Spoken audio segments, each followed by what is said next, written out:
자, 예. 자, 우리 하나님 말씀 보겠습니다. 자, 지난 주일에 이어서 우리 바울이 경험한 복음에 대해서 우리 두 번째로 한번 또 이어서 좀 나누겠습니다. 자, 오늘은 본문이 로마서인데 우리 로마서 1장 16절로 17절 한 목소리로 한번 읽어보겠습니다. 시작. 제가 복음을 부끄러워하지 아니하노니 이 복음은 모든 믿는 자에게 구원을 주시는 하나님의 능력이 되라.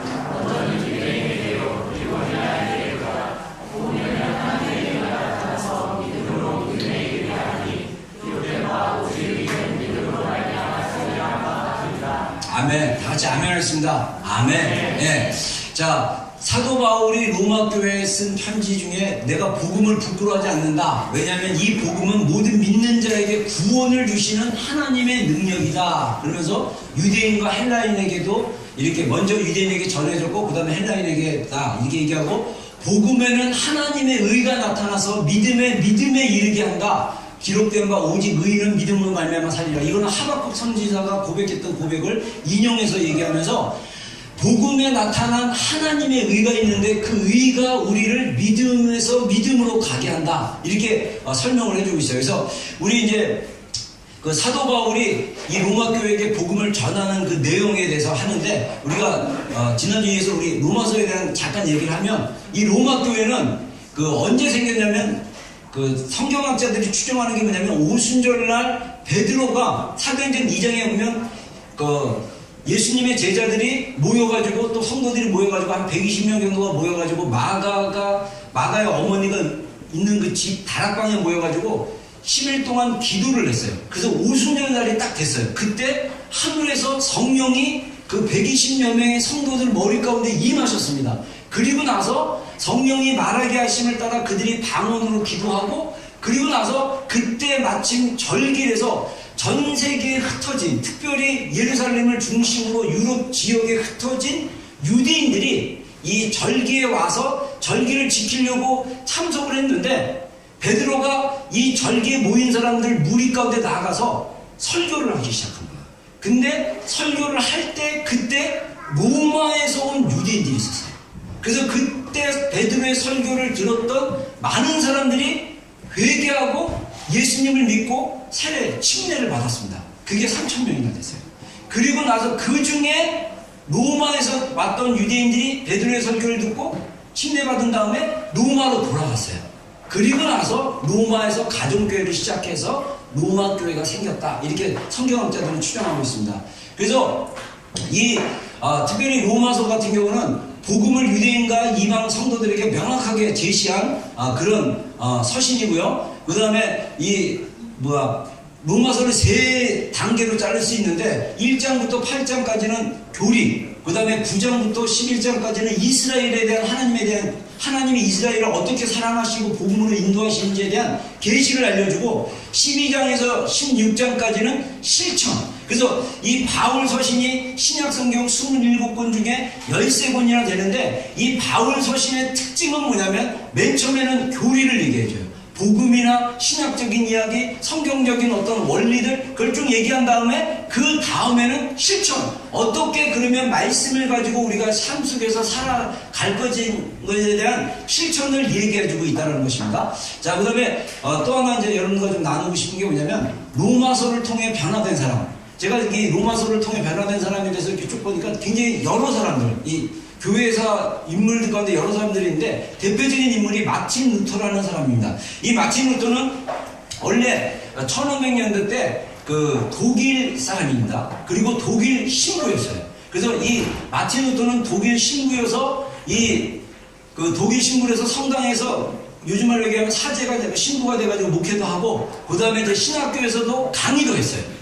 그랬는데 로마서를 강의하려고 공부하는 중에 아까 우리가 읽었던 로마서 1장 17절의 말씀 오직 의인은 믿음으로 말미암아 살리라 라는 그 말씀을 가지고 완전히 이 하나님 성령님께서 이 루터의 생각을 완전히 바꿔놓으셨어요. 그전에는 카톨릭의 신앙이 이 성례전이라고 그래가지고 의식을 굉장히 중요하게 생각해가지고 의식에 참여하지 못하면 구원 못 받았다 그래가지고 이 원래 성경의 이 본질적인 말씀에서 이미 루터가 1500년대 신부로 활동할 때 성경의 본질에서 이 카톨릭 신앙의 모습이 많이 벗어났어요. 그러다 보니까 이 루터가 퀘스천이 있었고 또 말씀을 읽다가 복음으로 말미암아 구원받을 수 있는데 믿음으로 구원받을 수 있다. 이 말씀에 이 루터의 이 시각이 확 열려버린 거예요. 그리고 나서 그때 당시에 또 이 카톨릭이 이 종교적으로 얼마나 타락했냐면요. 신부들의 그 고해성사가 있잖아요. 그 고해성사로 면죄부를 주고 그러는데 그때 당시 얼마 전에 그 문재인 대통령이 그 베드로 성당 가가지고 교황 만났죠. 그렇죠? 그 성당을 지을 때 그때 당시 1500년대 성당이 막 파손되고 막 그래서 수리한다고 유럽에 있는 이 카톨릭 교회 성도들에게 그 교회 앞에다가 그 성금함을 딱 갖다 놓고 거기다가 그 동전을 딱 떨어뜨리면 그러면 속죄제라고 해가지고 이 면죄부를 주는 거야. 신부가 너 저기 베드로 성당에 그 성전 건축원금을 냈으니까 하나님이 너 죄를 갖다가 용서해 줬어. 그래서 신부가 직권으로 그 사람의 죄를 용서를 해버려요. 그리고 그게 막 이제 어떤 종교적인 타락, 재정적 타락 막 이런 걸로 막 갔다 보니까 부작용이 굉장히 많았습니다. 그래서 이 마틴 루터가 로마서를 강의하다가 그 수도사들에게 강의하다가 로마서 말씀을 새롭게 자기가 복음으로 믿음으로 말미암아 구원 얻는다는 이 원리를 깨닫고 그리고 그 원리에 의해서 마틴 루터가 95개의 질문을 교황이 아니라 그 자기 지역에 있는 주교에게 편지를 썼어요.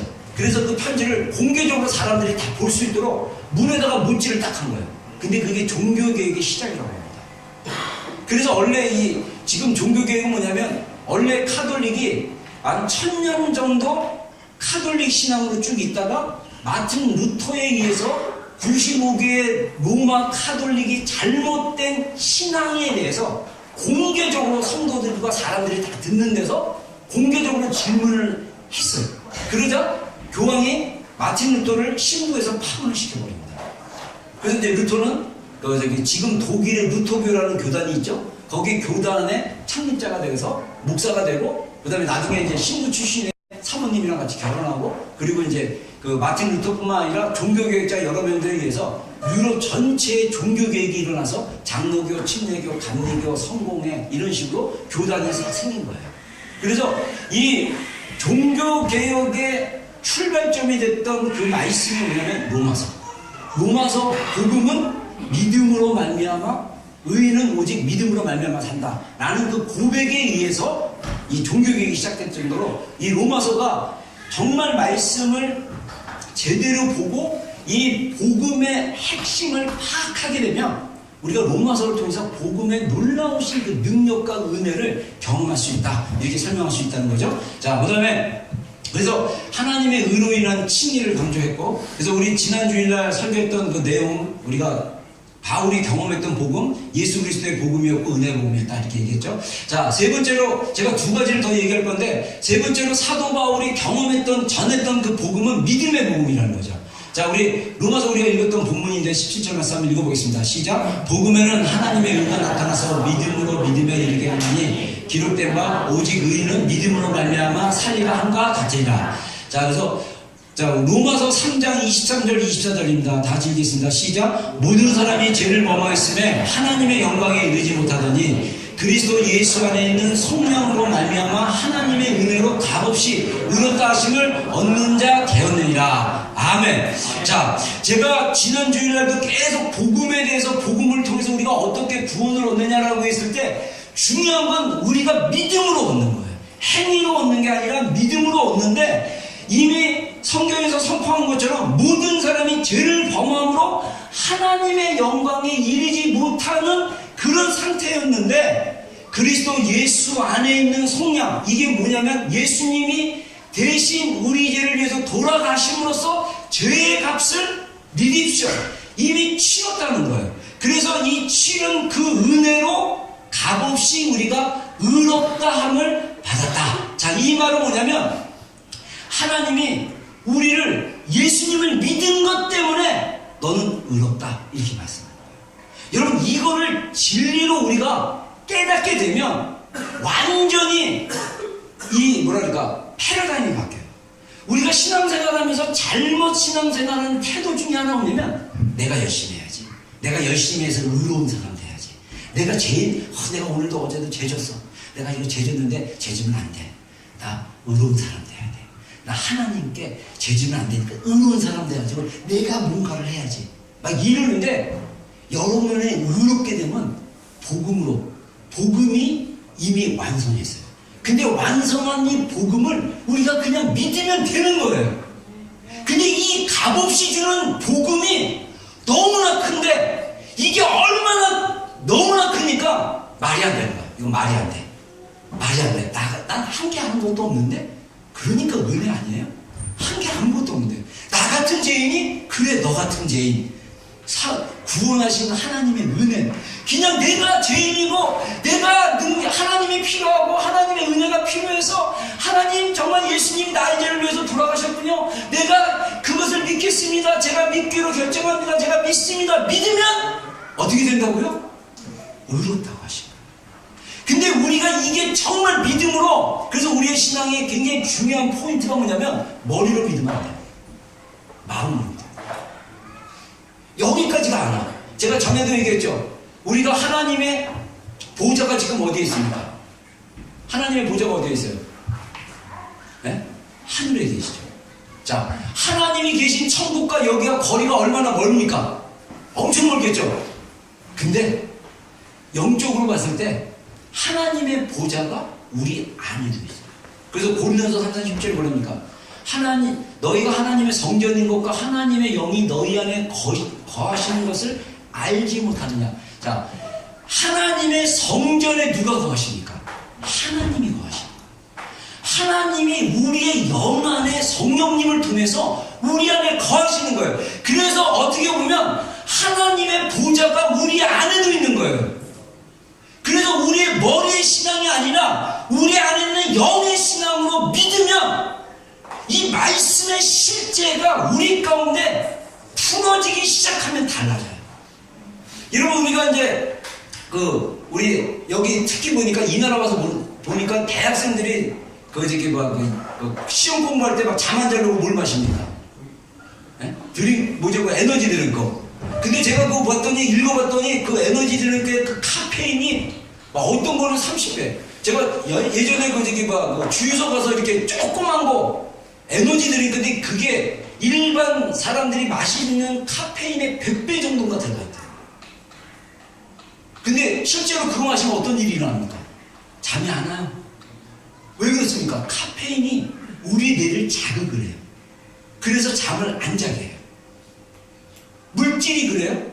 하나님의 살아계신 실제적인 파워가 복음으로 우리 안에 들어오셔서 성령이 우리 안에 계셔서 그 파워가 릴리즈 되면 실제로 내 안에 기쁨이 넘칩니다. 내 안에 감사가 넘칩니다. 생각이 바뀌어요. 그 전에 늘 자신을 갖다가 묻다운하고 병신, 바보, 너는 맨날 그런 존재야, 그런 인간이야 막 그랬다가 하나님의 복음이 나를 바꾸게 하고 그 복음이 머리가 아닌 내 영에서 뒤집어지면 달라져요.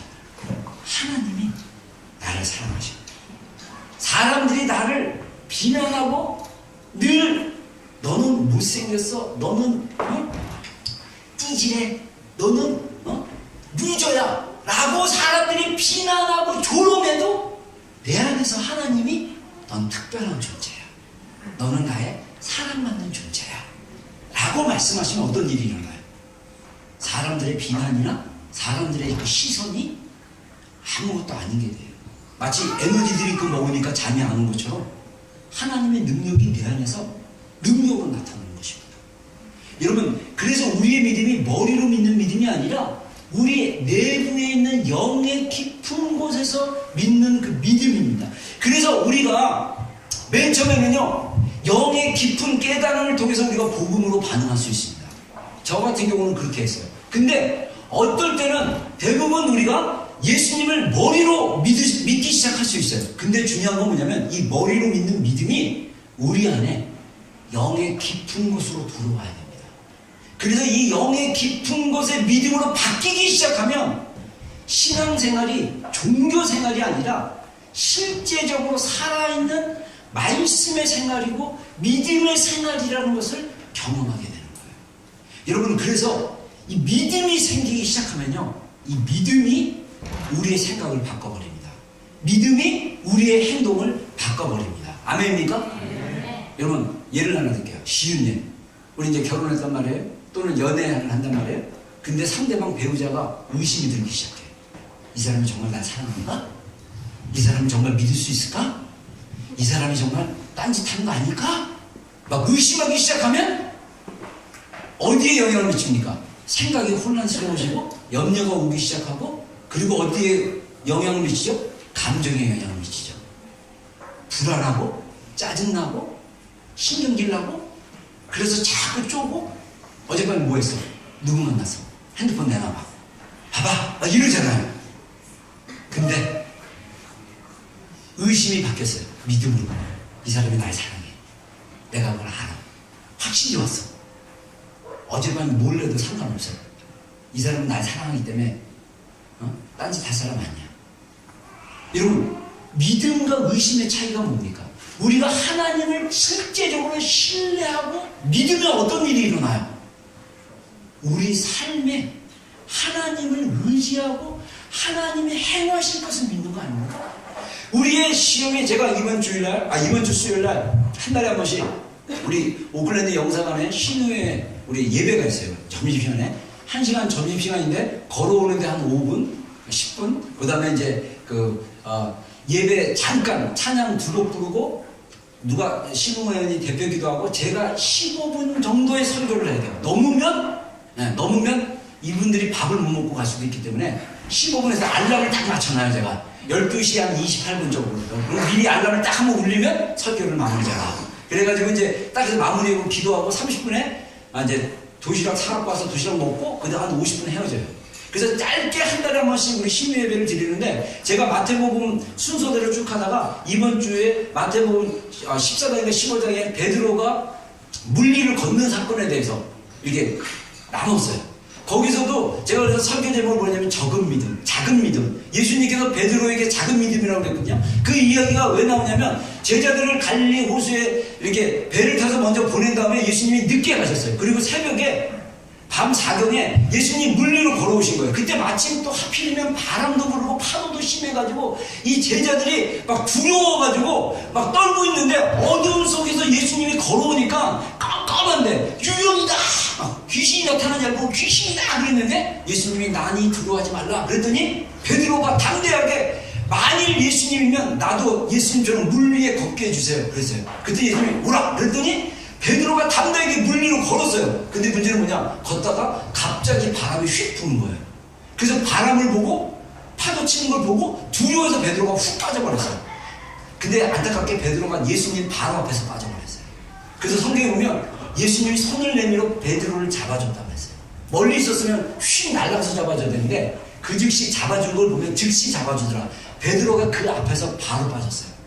그러니까 예수님이 베드로의 손을 잡고 물 위로 건지면서 다시 거기서 걸어서, 예수님이랑 걸어서 배로 다시 돌아왔겠죠. 성경에 그렇게 기록 안 됐지만, 그때 예수님 베드로에게 뭐라고 얘기하냐면, 믿음이 적은 자야, 작은 자야, 왜 의심하느냐. 저는 그 말씀을 가지고 우리의 작은 믿음은 의심하는 믿음이다. 여러분, 우리가 하나님을 믿는다 그러면서 머리로 믿잖아요.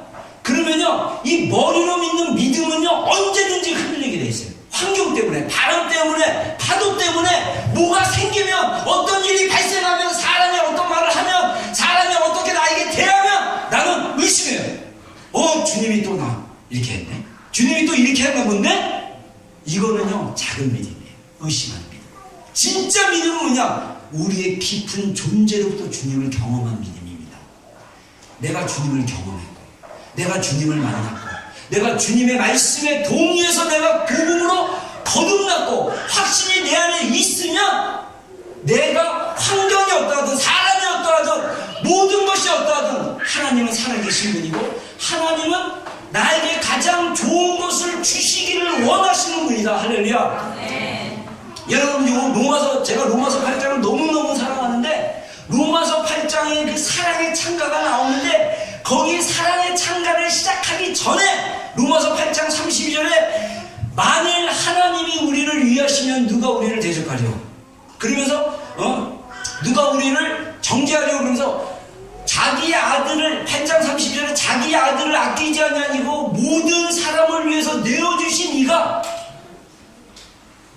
구하는 자에게 모든 것을 선물로 너희에게 주시지 은사로 너희에게 주시지 아니하시겠냐. 하나님께서 우리를 위해서 예수님을 내어주셨는데 구하는 우리에게 은사로 우리에게 모든 것을 주시지 않겠느냐. 저는요 이게 믿음으로 확 들어와 버렸어요. 그래서 예수님을 우리를 구원해서 주셨던 그 하나님이 이 땅에 살면서 하나님이 우리에게 주시기를 즐겨하시는 분입니다. 그래서 여러분들 여기서 적용 잘해야 돼요. 하나님이 주신다니까 내가 원하는 걸 다 주실 거야. 안타깝게도 여러분이 원하는 걸 다 주시지 않아요.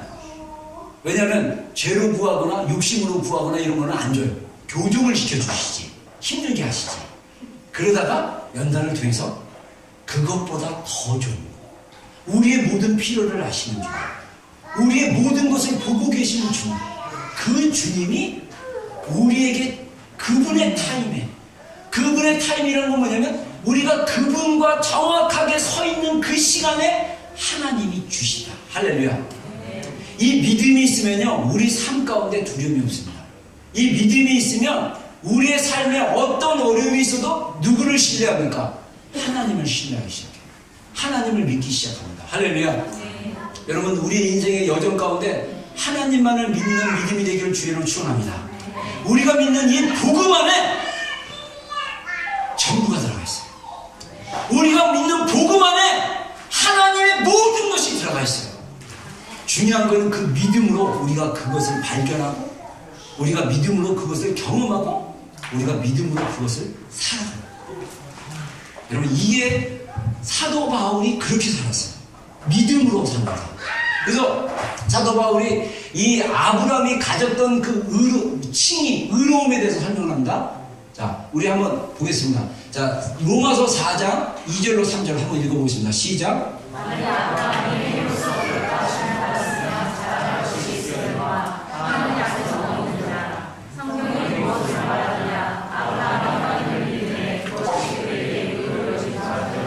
네.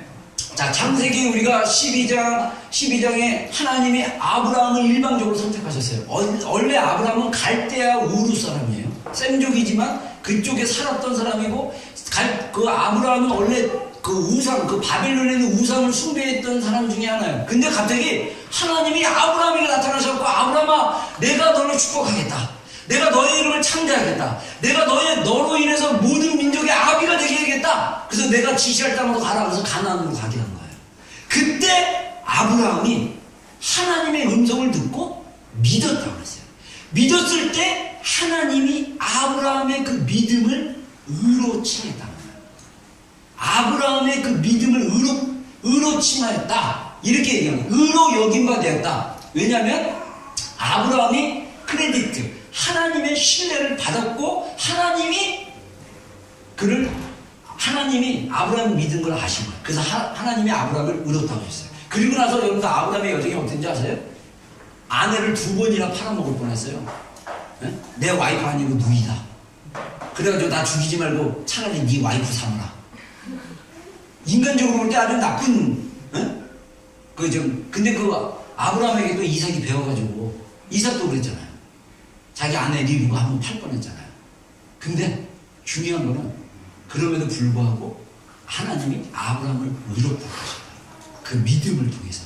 로마서가 그걸 얘기하고 있죠. 그래서 우리 4장 13절 다 같이 한번 읽어보겠습니다. 시작. 아브라함이나 그 후손에게 세상의 상속자가 되리라 하신 언약은 율법으로 말미암은 것이 아니요 오직 믿음의 의로 말미암은 것이다. 자, 그래서 여러분들 제가 우리가 믿고 있는 이 복음, 사도 바울이 로마서 갈라디아서 계속적으로 복음을 강조했던 그 복음은 뭐냐? 믿음으로 우리가 믿었을 때 우리가 구원을 받는다. 그게 핵심이에요. 오직 의인은 믿음으로 말미암아 살리라. 자, 그래서 그러면 여기서 여러분들이 궁금해야 될 게 뭐냐면 내가 믿는 믿음이 진짜 믿음인가 가짜 믿음인가 이거를 확인하고 싶으면 머리의 믿음이 아니라 우리 영의 존재의 깊은 데서부터 믿는 믿음이 되어야 된다는 거예요. 여러분, 우리의 신앙이 계속 이렇게 구원의 확신이라든가 하나님에 대한 신뢰가 자꾸 믿었다가 믿어지다가 의심했다가 믿어지다가 의심하는 그런 이유가 뭐냐면, 그런 어떤 그 업다운의 신앙의 이유가 뭐냐면 하나님을 영의 깊은 존재로부터 우리가 경험하지 않기 때문입니다. 제가 여러분들 인공위성 예를 들었죠. 인공위성. 자, 우리 지구가 있어요. 지구는 어떤 원리에서 움직입니까? 지구는 중력이라는 것으로 인해서 지구에 사는 사람들은 다 중력의 영향을 받게 돼 있어요. 그래서 이 중력의 영향을 받게 돼서 높은 데서 던지면 떨어지게 돼 있어요. 나는 하나님이 보호해줄 거야 하면서 빌딩에서 떨어진다면 하나님이 중력의 법칙을 특별한 일이 있어갖고 보호해주지 않으면 그냥 자연적으로 죽기로 작정하고 뛴 거야. 그게 무식한 믿음이라서 하나님 나 보호해줄 거면서 뛰어내리면 안 보호해줘요. 그 믿음은 잘못된 믿음이기 때문에 그냥 떨어져 죽는 거예요. 그 정도로 중력의 법칙이 굉장히 중요해요. 근데 그래서 우리의 믿음이 영적으로 봤을 때 이 땅의 것이 자꾸 땡기는 영향력이 있어. 땅의 것에 자꾸 쏠려. 그래서 땅의 것에 자꾸 쏠려서 이것을 벗어나지 못하면 혼의 영역에서 아직도 혼 쪽으로 살아가는 경우가 굉장히 많다는 것입니다. 근데 우주의 중력으로서 벗어나려면 이 인공위성이 있는 궤도까지 들어가야 돼요. 우리의 믿음도 인공위성의 궤도까지 올라가야 됩니다. 올라가면 중력의 영향을 안 받는 거예요. 여러분, 우리가 주님을 경험할 때 정말 이 땅의 중력이 당긴 것처럼 맨날 넘어지고 삐지고 또 힘들고 또 하고 이런 신앙이 아니라 이제 딱 올랐으면 초월해. 그 단계가 있어요. 그냥 주님의 흐름 안에 살아요. 물론 가끔씩 얘기 들어보니까 인공위성 그 궤도 안에서도 깨진 인공위성이 막 날라와가지고 막 이렇게 상하게 하고 막 그럴 수도 있는데, 그 세계에도 또 이렇게 공격이 있고 영적인 어떤 것들이 있을 수 있지만, 비유적으로 말하자면 우리가 하나님을 깊이 경험하는 것은 이전에 우리가 혼의 영역, 감정의 영역, 생각의 영역에서 믿었던 하나님이 아니라 완전히 우리의 영이 복음을 깨닫고, 그래서 이미 우리는 복음적으로 진리로 말할 때 나는 예수님과 함께 십자가에 못 박혀 죽은 존재구나. 이제 내가 나를 위해서 사는 것이 아니라 내 안에 계신 예수 그리스도를 위해서 사는 믿음으로 사는 것이나. 여러분, 믿음의 차원이 완전히 달라져야 돼요. 우리가 이 땅의 믿음을 가지고 하나님께 구할 수 있습니다. 하나님 이거 해주세요, 이거 해주세요, 이거 해줘야 됩니다. 안 해주면 안 돼요. 그 단계를 넘어서서 하나님의 영광이 드러나는 나의 기도가 되게 해주십시오. 하나님, 내가 이것을 이루는 것도 하나님의 영광을 위해서 사용하게 해주십시오. 하나님의 영광이 드러나게 해주십시오. 라고 기도가 바뀌기 시작할 수 있다는 거예요. 여러분, 그래서 우리의 믿음이 땅을 보는 믿음이 아니라 하늘을 보는 믿음이 돼요. 하늘의 것을 끌어내는 믿음. 하늘의 것을 보고 이 땅에서 그대로 선포함으로 하나님의 실제가 이 땅에서 이루어지는 그런 믿음으로 살아야 됩니다. 믿음은요, 말로 역사합니다. 말은 능력이에요. 내가 안 될 거야. 안 돼. 할 수 없어. 절대 그 사람 할 수 없어요. 자기가 말로 자기를 묶었기 때문에, 말의 영향력으로 자기가 굴복했기 때문에. 여러분들, 제가 머리에서 우리 영으로 들어가는 신앙의 굉장히 중요한 수단이 뭐냐? 믿음으로 고백하는 거예요. 안 믿어줘. 아직. 내 자아가 자꾸 살아나서 내가 이거 내 자아가 십자가로 죽은 게 아직 안 믿어져. 근데 성경은 뭐랍니까? 내가 그리스도와 함께 십자가에 못 박혔나니, 그리스도 예수의 사람은 정과 욕심을 십자가에 못 박혔느니라. 자, 내가 그리스도 예수의 사람이에요. 아직도 내 정과 욕심이 내 안에서 살아나요. 이거는 실제 있는 상황이에요. 근데 내가 믿음으로 어떻게 선포해야 돼요? 나는 죽었다. 나의 정은, 나의 욕심은 죽었다. 자, 제가 보니까 우리 지체들 안에 이 부정적인 감정, 살아오면서 이게 여러 감정들의 어떤 안 좋은 영향을 받아가지고 부정적인 감정을 굉장히 많이 갖는 경우가 있어요. 저도 그런 사람이었죠. 저도 이제 모든 사물을 부정적으로 봤던 사람 중에 하나인데, 근데 정말 우리 나쁜 감정 중에 하나는 시기나 질투나, 그죠? 막 이런 거, 질시한다 그러나? 막 이런 것들이 있을 수 있잖아요. 근데 뭘 딱 봤어. 근데 마음이 불편해. 왜 불편할까? 쟤는 저거 있는데 왜 나는 이거 없었을까? 그것 때문에 불편해. 뭡니까? 욕심이죠. 자, 성경적으로 얘기하면 나는 어떻게 됐습니까? 질투는 이미 어떻게 됐다? 진리는 뭐예요? 십자가에 못 박혔잖아요. 근데 나는 지금 감정으로 그걸 느껴요. 그러면 감정해져가지고, 쟤는 왜 저러는데 나는 이러는데, 이 남편이 이러고 내가 돈이 없어서, 우리 아버지가 돈이 없어서, 우리 엄마가 돈이 없어서, 모든 걸 다 원망하기 시작하면 어떻게 됩니까? 인생이 초라해지고 비참해지는 거예요. 근데 복음을 믿으면 선포하면 돼요. 나는 내가 느끼는 이 감정은 이미 십자가에 못 박혔습니다. 이미 내가 느끼는 이 감정은 이미 십자가에 죽었습니다. 저는 선포해야 된다고 생각해요. 그리고 하나님이 언젠가는 나에게도 좋은 것을 주실 줄로 믿습니다.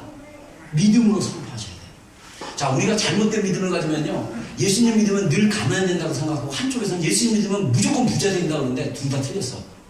주님 안에서 풍요로워야 돼요. 주님 안에서 자유로워야 돼요. 주님 안에서 누리셔야 돼요. 그걸 어떻게 누리느냐? 우리가 주님의 깊은 영적인 믿음 안에 들어가면 그게 뭔지를 분별하기 시작하는 거예요. 그래서 사도 바울의 고백처럼 내가 가난한데도 처하고 부한데도 처할 수 있다, 이렇게 얘기하는 거예요. 여러분, 믿음으로 고백하는 게 굉장히 중요합니다. 그래서 내 입에서 어떤 말이 나오냐를 중요하게 생각해야 돼요. 내 입에서 상대방을 비난하고 환경을 부정적으로 말하고 비판적으로 얘기하면 믿음이 없는 거예요. 근데 내 입에서 감사가 나오고, 그럼에도 불구하고 내 입에서 믿음으로 고백이 나오고 하나님을 의지하는 믿음이 나오면 그 사람 안에는 믿음이 있는 거예요. 그래서 그 믿음을 고백하면 뭐가 되느냐? 믿음이 세워지기 시작하는 거예요. 믿음이 더 강력해지는 거예요. 계속 불평하고 짜증내고 힘들고 원하면 어떻게 되냐? 믿음이 깎이기 시작하는 거예요. 믿음이 소멸되기 시작하는 거예요. 그게 원리예요. 그래서 이 믿음은 뭐냐? 말의 권세, 말의 선포로부터 우리가 시작해주세요.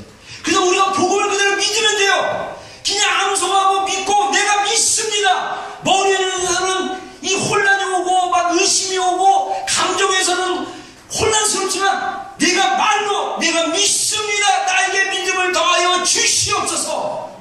그렇게 고백해야 되는 거예요. 저는요, 감사하게도 믿음의 은사를 받은 것 같아요.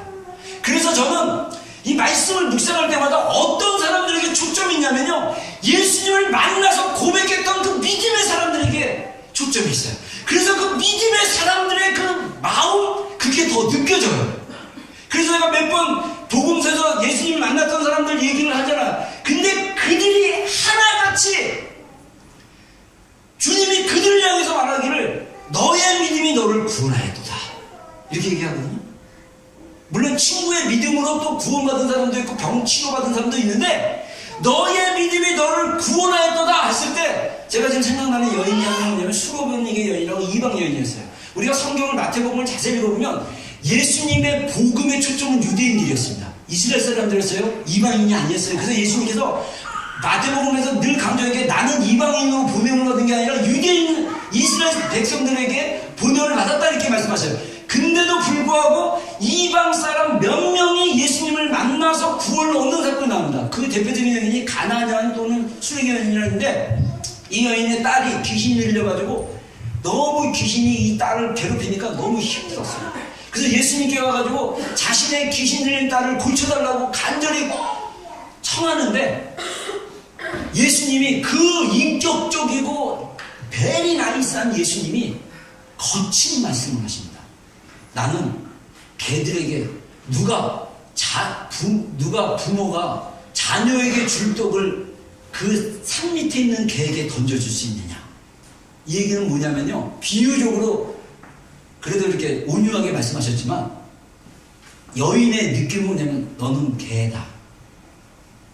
이스라엘 백성들은 나의 자녀다. 너는 개야. 너한테 떡 줄 수 없어. 그 얘기하는 거예요. 자존심 확 싸우고 인격적인 예수님이 이럴 수 있어? 이러고 가면 요즘 같은 게 믿는데 그 여인은 절박했어요. 뭐라고 합니까? 얘 메소이다. 그러나 개들도 그 자녀들이 먹는 상에서 떨어진 부스러기라도 먹습니다. 그 부스러기라도 주십시오. 그렇게 얘기한 거예요. 그러자 예수님이 여인아 너의 믿음이 크다. 그 즉시 그 아이 딸의 귀신이 떠나갔어요. 저는요 예수님이 말씀하신 그거를 듣었어요. 그 여인의 반응. 제가 이방 여인 같고 정말 이 상에 앉아서 떡을 먹을 만한 수준의 사람이 아니고 대우를 받지 못하는 바닥에서 개처럼 떡 부스러기나 먹어야 되는 존재다 할지라도 하나님의 능력이 나에게 임한다면, 은혜가 나에게 임한다면 그거라도 먹게 해주십시오라는 절박한 제안이 있었어요. 제 안에 그 믿음이 있습니다. 여러분 어떤 믿음이 있습니까? 주님을 신뢰합니까? 그분을 붙잡기를 주의로 축원합니다.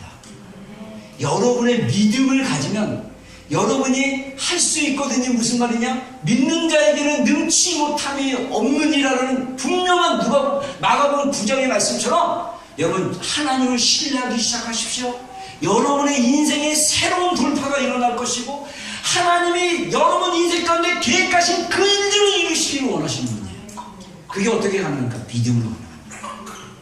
우리가 복음 안에 이미 하나님이 우리가 이 땅에서 살면서 누리고 우리가 이 땅에서 살면서 가져야 될 그 모든 것들이 복음 안에 우리가 믿는 복음 안에 있는 거예요. 그러면 우리가 이 땅에서 그 복음의 유익, 복음의 그 베네핏을 누릴 수 있는 것은 뭐냐? 믿음으로 고백하고 믿음으로 순종하고 믿음으로 기도하고 믿음으로 살아가는 것입니다.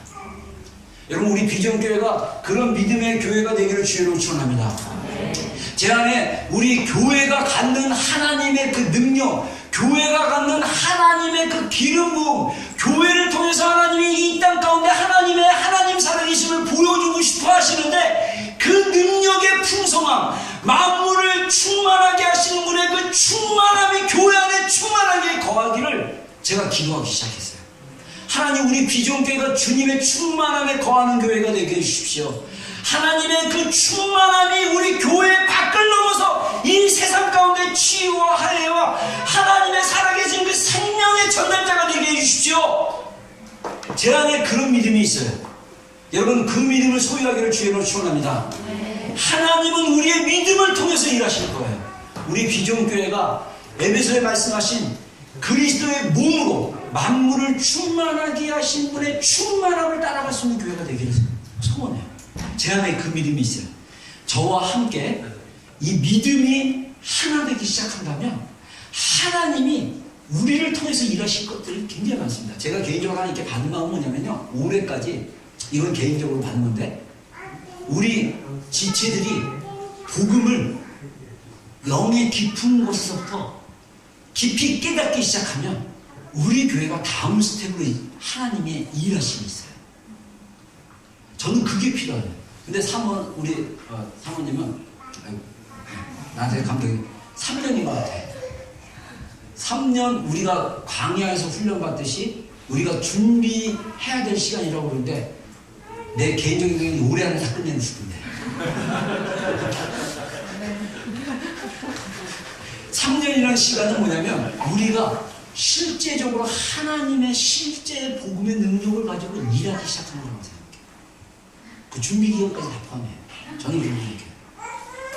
여러분 정말 우리가 이 복음의 능력, 복음의 그 실제, 복음의 그 파워 똑같은 말인데 이 복음을 믿음으로 믿고 실제를 살아가는 그 믿음이 되기를 정말 간절히 원합니다.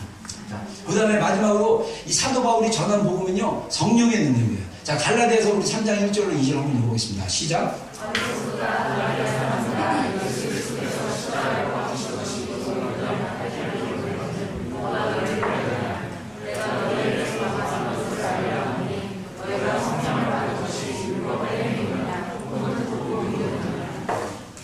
예. 자, 여기서 사도 바울이 직접 갈라디아 교회 성도들에게 복음을 전했는데 뭐라고 갈라디아 교회 성도들에게 얘기합니까? 예수 그리스도께서 십자가에 못 박힌 것이 너희 눈앞에 밝히 보이거늘. 자, 이 얘기가 뭡니까? 갈라디아 교회 성도들의 대부분이 예수 그리스도가 자신의 눈앞에서 십자가에 못 박힌 그 십자가의 은혜를 경험했다는 거예요. 아까 여러분들 우리 헌금 영상에 보여줬던 그 영상이 미국에 있는 어떤 무슨 리버 무슨 리버 무슨 어느 사역인데 어린이 캠프 사역이에요. 근데 어린이 캠프 사역에서 애들이 그날 저녁에 주님의 어떤 일하심과 역사하심을 경험하니까 막 하나의 여자가 막 그러잖아요. 예수님이 저기 있어요. 예수님 저기 있어요. 막 그러잖아요. 그리고 어떤 애는 예수님이 진짜 나를 갖다가 안아주는 걸 내가 봤다고. 그 비전이 보이는 거예요. 근데 이거는 뭐냐면요, 단순히 머리로 믿는 게 아니라 눈으로 보거나 손으로 만지거나 감정으로 느낀 것처럼 정말 이 실제처럼 느껴진 거예요. 실제처럼 느껴진 게 아니라 그런 것을 경험한 거예요. 우리가 경험한다고 그러잖아요. 그래서 우리가 다양한 경험들이 있잖아요. 새로운 것들을 경험하는데 경험하려면 어떻게 해야 돼요? 그곳에 가서 실제로 뭔가 해야 돼요. 저는 번지 점프를 한 번도 안 해봤는데 제가 이민 초기에 제가 알고 있던 대학생이 놀러 왔어요. 그러면서 타워포에 가서 번지 점프를 했었는데 그 친구 얘기가 저는 참 인상적이었어요. 떨어져 내리는 동안 기절을 했대요. 잠깐. 떨어질 때 잠깐 기절했다가 눈 떴대요. 그래서 그러는 거구나. 저는 그 경험하기 싫어요. 내가 왜 그래야 됩니까? 나 원래 그런 거 싫어하는데. 걔는 그 경험한 거야. 근데 실제로 다리를 달고 점프해서 잠깐 기절하고 하고 올라오는 거. 이거를 실제로 해본 것처럼 예수님의 십자가를 경험한 거예요. 예수 그리스도가 너 십자가에 못 박힌 것을 너희 눈앞에 밝히 보이거늘. 이 얘기가 뭡니까? 복음이 실제였어요. 복음이 성령을 통해서 경험이 되어진 거예요. 근데 너희가 믿었을 때 듣고 믿음이냐, 이걸 강조하죠. 자, 그래서 우리가 구원의 확신을 어떻게 하냐? 성령님을 통해서 할 수 있죠. 자, 에베소 1장 14절 다 같이 한번 읽어보겠습니다. 시작.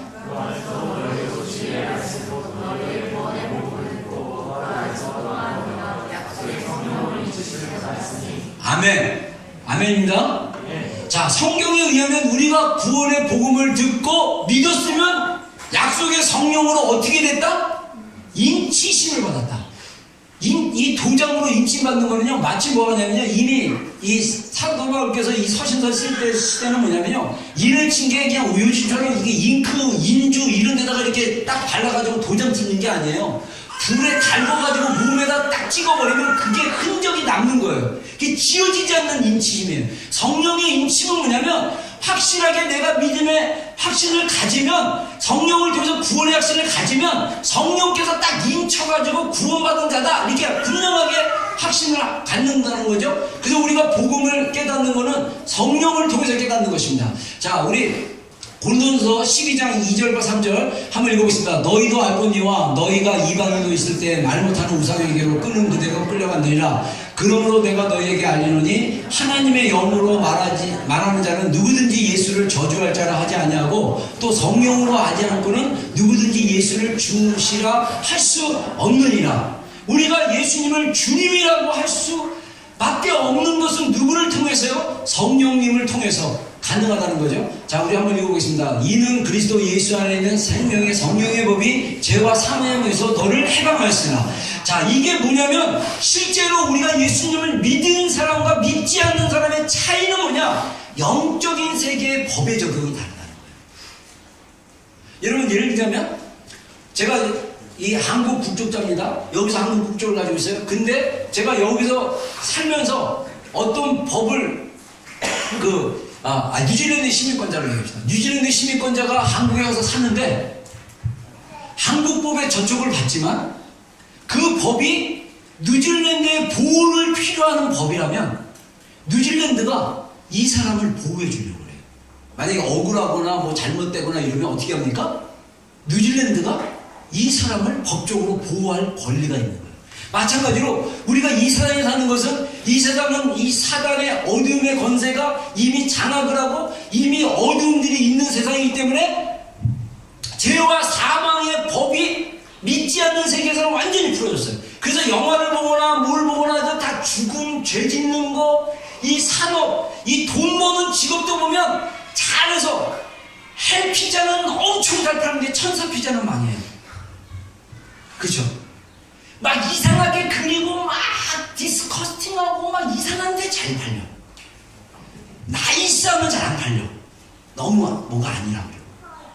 어둠과 죄가 이미 팽배한 세상에 살고 있는 거예요. 근데 이미 복음을 우리가 거듭났으면 성령의 생명의 법이 우리를 보호하시는 것입니다.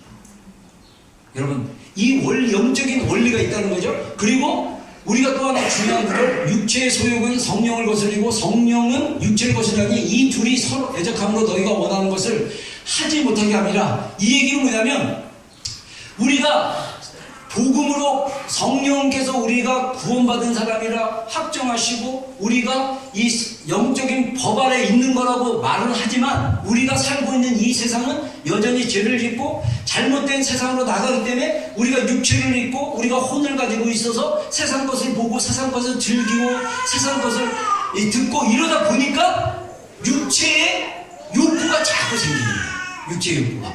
근데 이 육체 쪽으로 나가면 우리 안에 계신 성령님과 어떻게 된다? 부딪힌다. 근데 우리가 이 육체의 소욕을 내려놓으려면 이거를 끊어야지 한다고 끊어지는 게 아니에요. 우리가 하나님께 집중하시는 거예요. 예수님께 집중해서 성령님과 동행하고 성령님과 말씀 묵상하고 성령님께 계속 나가다 보면 육체의 소욕은 어떻게 됩니까? 떨어지기 시작합니다. 그래서 우리가 집중해야 될 게 뭐냐? 성령님께 집중해야 됩니다. 그래서 우리가 사실 교회에서 뭐 하지 마라 아무리 얘기해도 이미 육체로 발달된 사람들은요, 이미 육체 소욕이 강한 사람들은요, 그 소리를 한 귀로 듣고 한 귀로 흐릅니다. 근데 우리가 하나님께 집중하고 성령님을 따르기 시작하면 하지 말라 안 해도 성령님을 통해서 그런 것들이 자연스럽게 떨어지게 되어 있어요. 이게 영의 원리랍니다. 그래서 이 복음 안에 우리가 예수님을 믿는 그 순간 성령이 우리 안에 계시고 인치시고 보증으로 계시고 우리 안에 역사하십니다. 그래서 우리가 이 성령님과 동행하고 성령님을 따라가는 삶을 살아야 된다는 거예요. 이게 우리의 중요한 신앙의 과제입니다. 그래서 우리가 신앙생활은 뭐냐?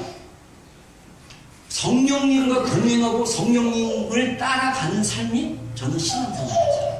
그래서 우리가 말씀 묵상하거나 정기적으로 기도하는 시간이 굉장히 중요하죠. 하나님과 함께 시간을 보내고 그리고 하나님을 항상 의식하고 성령님을 항상 의식하고 성령님이 우리에게 역사하시는 그 민감함을 우리가 민감하게 반응하고 그렇게 살아야 된다는 거죠. 자, 그렇게 우리가 살았을 때 저는 개인적으로 이 바울이 네 가지 복음, 예수 그리스도의 복음, 은혜의 복음, 믿음의 복음, 성령의 복음에 대해서 얘기했지만 이 바울이 복음을 전하는 데 있어서 바울에게는 소망이 있었어요. 소망이 뭐냐? 상급받는 거예요. 근데 제가 정말 영어 이름은 성경 이름은 다니엘이지만 제가 다니엘처럼 기도하는 사람이 되고 싶어서 이름을 다니엘로 영어 이름으로 불리지만 저의 영성은 바울을 닮아가고 싶은 바울의 영성입니다. 이 바울이 마지막에도 그렇고 계속 그 서신서에 강조하는 파트 중에 하나가 뭐냐면 복음이에요. 복음을 강조하고 그 다음에 이 복음에 내가 이렇게 헌신하는 이유는 뭐냐? 하나님이 주시는 상급 때문이다.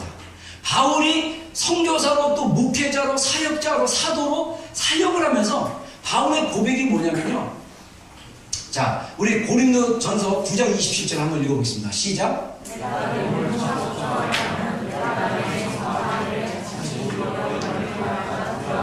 네, 자, 이 고린도전서 9장에 이 고린도 교회 성도들 그 고린도에는 그 경기장, 이 요즘 올림픽의 기원이라고 할 수 있는 그리스 로마의 그 경기장이 있어요. 달리기도 있고 마라톤도 있고 뭐 격투기도 있고 레슬링도 있고 막 이런데 그 경기장 경험을 알고 있는 고린도 성도들에게 상급을 비유할 때 너희가 운동장에서 다른 박질하는 사람들이 있는데 그 중에 누가 상을 받느냐? 한 명이 상을 받는 거 아니냐?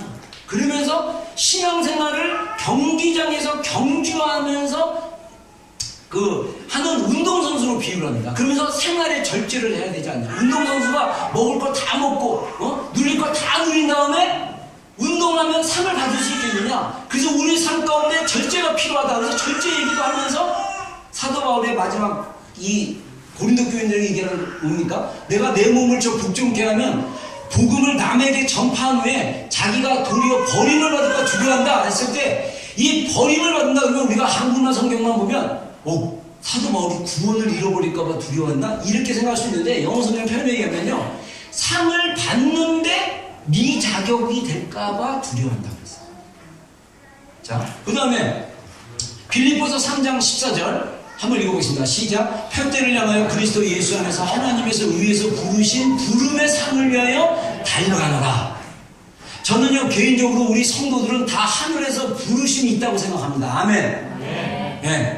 진짜예요. 여러분들 기도해보세요. 기도했는데 하나님이 저는 제 자식들을 잘 양육하고 훌륭한 리더로 키우는 게 소명입니다. 하나님 그런 부르심 좋습니다. 예, 제발 그렇게 해주십시오. 여러분의 자식들이 정말 이 땅에서 하나님을 영광을 드러내는 리더가 될 수 있도록 양육에 집중하시고 남편에 잘 존경하고 이렇게 하세요. 저는 기도해봤더니 가난하고 어려운 사람들을 도와주는 게 하나님 마음 주신 것 같아요. 그럼 그 일들을 하셔야 돼요. 저는 목양인 것 같아요. 다른 사람도 교회 지체들을 이렇게 잘 이렇게 어떻게 됐나 돌봐주고 이러는 게 그런 것 같아요. 그럼 그거 해야 돼요. 각자 우리가 교회의 지체로서 각자 하나님 주신 은사가 있고 역할이 있어요. 그래서 그 부르심이 있다는 거예요. 그래서 그 부르심으로 따라갔을 때 하나님이 상을 주신다.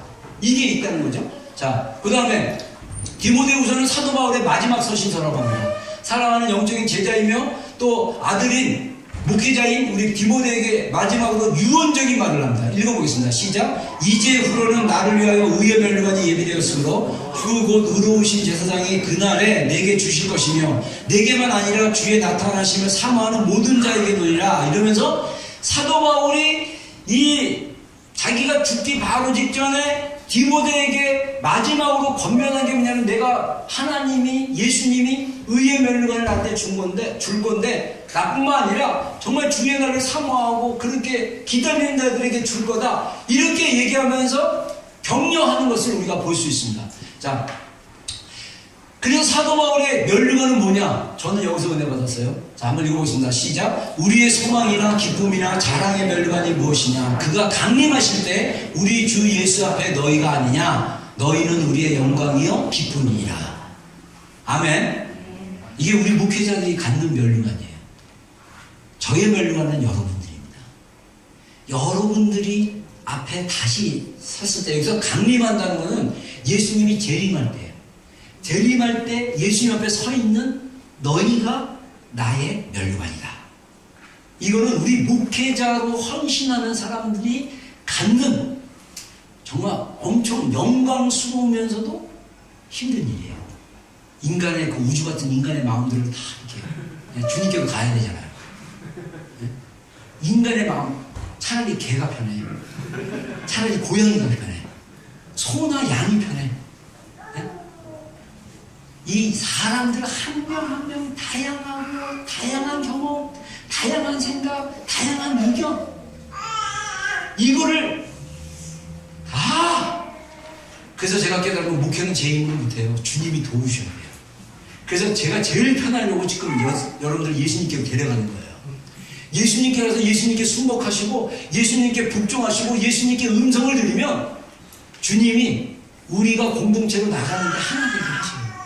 근데 그게 안 되면 힘들어요.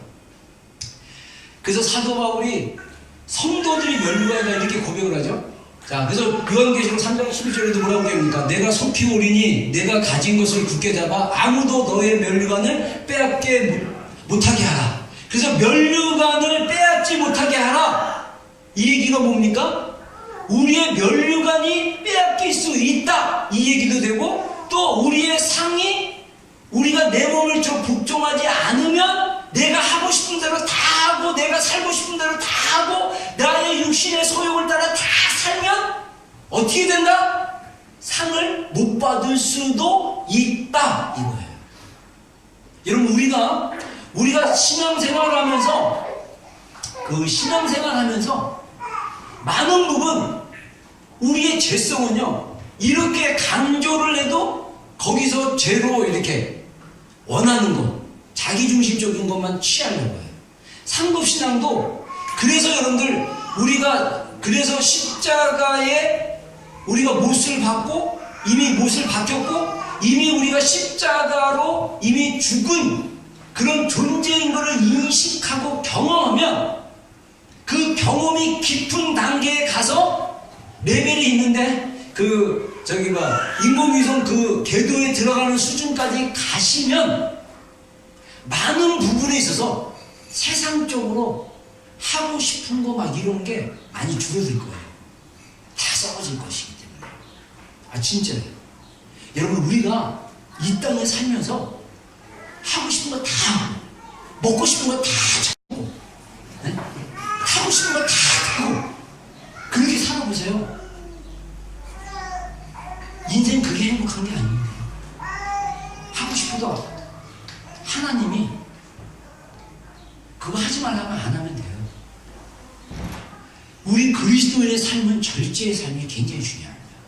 근데 절제하면 또 이게 부정적으로 생각해가지고 하나님은 꼭 내가 하고 싶은 거 못하게 하셔 이런 또 부정적인 자아상을 가진 진짜 일이 좀 있어요. 그렇게 생각하시면 안 돼요. 하나님은요 우리가 기뻐한 걸 함께 기뻐하시는 분이에요. 하나님과 우리의 관계는 사랑의 관계입니다. 하나님이 사랑하지만 우리를 정말 하나님이 원하는 하나님이 복음 안에서 주신 그 축복과 그 유익을 누리도록 하나님이 우리를 훈련시키는 과정에 있지만 우리가 깊은 존재에서부터 하나님은 우리의 마음을 보시고 그 마음에 기뻐한 소원을 주셔서 그것을 이루게 하시는 거예요. 빌립보서에 보면 하나님이 내 마음의 소원을 주시고 내 소원을 이루게 하신다 이러거든요. 그래서 하나님이 주시는 소원이 있으면요 여러분들 그 소원을 가지고 믿음으로 구하잖아요. 그 소원은 반드시 이루어집니다. 그래서 우리가 그러면 또 이런 질문이 혹시 날지 몰라요. 그러면 이게 내 소원인지 하나님의 소원인지 어떻게 하세요? 어떻게 할까요? 기도하셔야죠. 어떻게 알아요? 본인이 기도해봐야지. 그래서 기도에 이 우물을 깊이 파고 그래서 그 기도의 우물을 통해서 생수가 흘러나오기 시작하면 많은 부분에 여러분도 혼란스러운 게 이해가 돼요. 설명이 되고 정렬이 돼. 그리고 그래서 우리가 많은 부분에 쓰잘데기 없는 일들을 안 하기 시작해요. 쓰잘데기 없는 선택을 안 하기 시작합니다. 왜? 이미 깊은 곳에서부터 주님이 우리에게 말씀을 시작하면 우리가 아는 거야 그냥. 그래서 하나님이 마음의 소원도 주시고 마음의 감동도 주시면 우리가 믿음으로 기도하면 하나님이 그 일을 통해서 하나님이 우리를 통해서 그 일을 통해서 우리 가운데 역사하심으로 하나님의 영광을 드러나게 하시는 거예요. 여러분 그래서 우리가 하나님의 마음속에 들어가서 우리 예전에 정 목사님 말씀하신 것처럼 목숨을 얻고자 하는 자는 잃게 될 것이고 나를 위하여 목숨을 잃는 자는 얻게 될 것이다. 이 원리를 기도 가운데 깨달으면 우리가 하나님께 우리의 그 가지고자 하는 것을 일단 드려요. 그러면 주님을 위해서 드려지면 주님이 그것을 다시 우리에게 주셔요. 이게 영적인 원리예요. 그래서 상급도 마찬가지예요.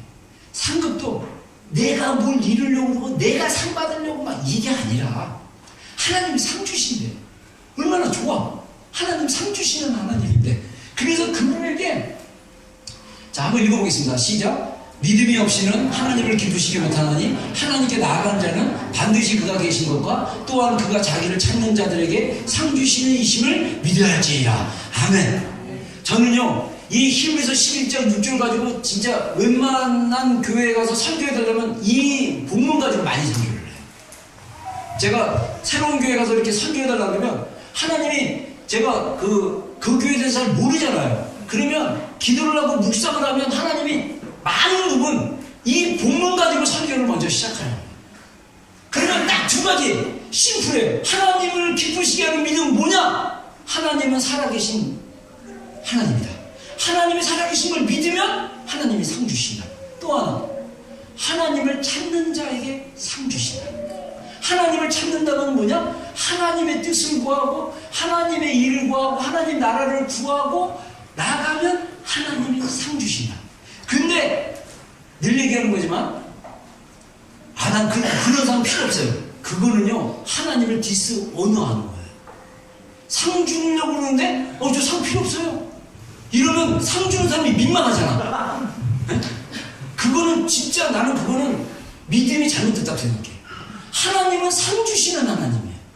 그래서 우리가 정말 믿음으로 하나님이 상 주시는 하나님을 믿으면, 저는 그래서 제 안에 어떤 마음이 있냐면요, 제가 목회를 하면서 제 가정 안에 희생을 했고 제가 시간 물질적으로 희생한 영역들이 굉장히 많아요. 35살 교회를 개척해가지고 막 이런 진짜 겪지 않아도 될 것들도 겪어보고 많은 일들을 겪으면서 제 안에 힘들고 어렵지만 하나님께서 상 주시는 것. 그래서 저는요, 우리 자녀들에게 풍족한 재정으로 아이들이 자랐을 때 재정으로 많이 못 줬지만 하나님이 재정으로 그 아이들을 채워줄 것을 믿어요. 그리고 우리의 자녀가 아니면 우리의 자녀의 자녀들에게 하나님 주시는 축복이 있을 거다. 저는 그렇게 믿어요. 내가 이 땅에서 축복을 못 받으면, 아니면 하늘에서 가면 또 상급이 있다. 그래서 하나님은 우리의 일하는 모든 것, 우리가 하나님께 드리고 하나님을 믿고 순종하고 따르고 거기서 이 땅에서 어떤 대우를 받든지 중요한 것은 하나님을 따름으로써 하나님이 주시는 그 상이 있다. 제 안에 그 믿음이 있습니다. 우리가 주님을 위해서 헌신하고 순종하고 나아가면 하나님이 상 주십니다. 여러분, 이 복음을 우리가 믿고 경험하고 그리고 이 복음대로 살기로 결단하고 믿음으로 나가면 이 복음 안에 주시는 축복. 그래서 이 사도 바울이 이 상급에 대한 이해가 있다는 거예요. 저는 그래서 정말 성경에 한 사람의 모델링하고 어떤 사람을 닮고 싶냐? 사도 바울을 닮고 싶어요. 사도 바울처럼 살고 싶어요. 그래서 사도 바울처럼 상 받아서 예수님 앞에서 여러분들로 인해서 신목사 잘했어. 그래서 멸류관 받고 싶어요. 할렐루야. 제가 삼각교에서 열심히 하겠습니다. 여러분들을 주님 앞에 온전히 세우도록 주님이 주시는 시즌 안에서, 주님이 주신 시간 안에서 인자 앞에 깨어 기도하도록 그런 세우는 그런 목회자가 되고 싶어요. 기도하겠습니다. 우리 잠깐 기도하시면 되겠습니다.